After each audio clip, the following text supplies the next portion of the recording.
Hello guys! Welcome sa vlog number 3 ko guys!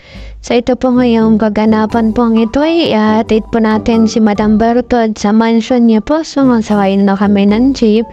Pagkatapos po niyan ay iniwan niya lang po ako sa labas ng highway nung pagpunta sa kanila. Kaya nakamarates na lang ako.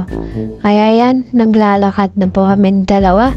Papunta po daw dun sa nakausap niyo po na landlady po na pwede ko po matuluyan or ma-board po na boarding house po. Kaya po dyan guys, naglalakad po kami kahit na mainit na wala po kami tug simula kagabi. Hanggang ngayon, wala pa po kaming kain kahit na yung mga mukha namin hindi na po madodrawing. Kaya hindi lang pa rin kahit na ganyan buhay-buhay laban pagyapon guys. So ayan, naglalakad po kami kahit na malayo. Okay lang po. Tapos nakapag-decision po kami dalawa, nakakain na lang daw po na guys. Kaso lang. Kasi nga matagal pa po yung landlady na magre-require daw po sa kanya. So yung ginawa, may nakita kaming kainan sa gilid namin. Nakapag-decision kami na tumingin lang. Siyempre, titingin lang. Kalingking ba kayo? Kasi wala naman na kaming pera. Diba? So, that time guys is tumatawa lang kami. Ayan. Itingin lang kami guys. Kasi nga wala nga kaming pera. Pagkapasok namin dyan, yan tingnan niyo yung presyong mahal, hindi man carry. Ramabas na lang kami at umupo na lang si Madam Bertod. Tapos niyo po yan guys, after 500 years in hand, hindi ko na po binidyohan yung nangyari. Pero nakita ko na po yung boarding house. So ngayon po guys, andito po kami ngayon sa 7-Eleven. 10 AM na po na to ng umaga.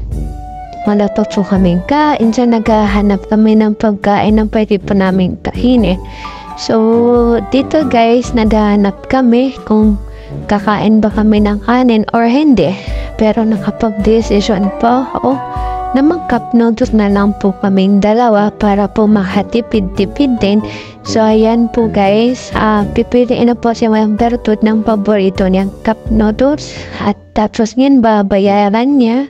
Pagkatapos ang bayaran, siyempre lalagyan ng mainit na tubig. Ang galing naman kung malamig, geng ba kayo? Mag-gift naman kayo ba? Joke lang guys. Ayan guys, sabi niya siya na lang daw po yung video and start po ako. Turang tagal niyang i-open yung cup noodles niya after 500 years. O ayan, yun niya lang po na-open. Saka lalagyan niya na po yan ng mainit na tubig kasi nga inantok na po ako at gutom na po kami.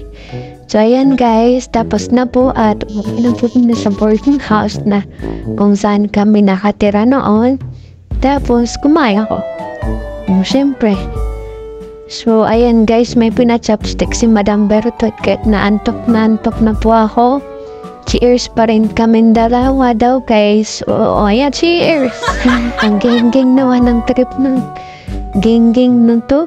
Ayan guys, kahit nagutom na po ako at antok kain po tayo guys. Maraming salamat Lord sa blessings kahit na ganito lang kaliit. Thank you pa rin po. At thank you po din po sa lahat ng nanonood. Sana po ay supportahan niyo po ako palagi. Thank you po sa inyong lahat. God bless po. Bye-bye!